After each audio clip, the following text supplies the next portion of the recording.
Kejingila ka shibit hak AFC Champions League ka Al Nassr Sachsen kan yakun persya ya ka Al Faiha haliye.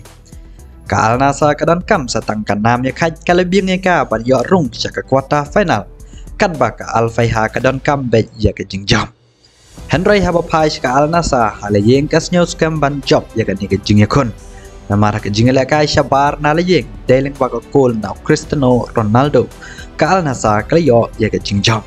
Kan wasibit ka Al Nassr kan yang triang banyak kundayap banyak bojaka hakerdan ke bepra hak AFC Champions League. Ka Al Nassr kan konkret yang jingjikun haden arteli gi jingjab kan ba ka Al Faiha kan konkret yang jingjikun haden ke jingjab dalai level goal ya ka Alham. Jadi ni jingjila kai pila banyak page link baka Jio TV nak channel jong ka Sunny Leaf kumjuro nak channel jong ka Sport 18. Shosho yang jingle kai pila ban yo page link baka Jio Cinema bat kumjuro link baka website jong ke Epic Sport.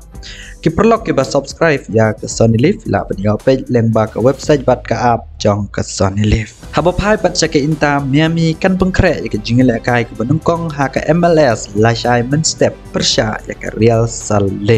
Kini kedai ke jingle kai ke benungkong nak ke Inter Miami ha ke MLS Hadin bon teli ke namrem hak jingela kai parlok abak Inter Miami ke job tangkawai ke jingikun kata ya ke Hong Kong X9 lab nong na do boy Luis Suarez la yo iba ke Inter Miami ke klemla ban yele kai ba Henry ngin pe lashai hatu nu flore le kai berim ke Barcelona ulane em bantau yo ke history kumbale Lionel Messi.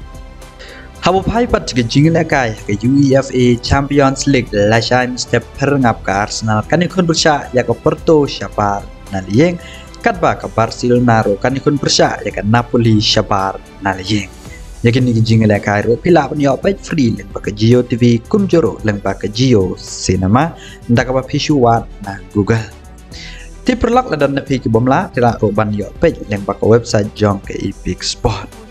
Di tang kini ingin saya kendok pada aku bagi video kublai shibona.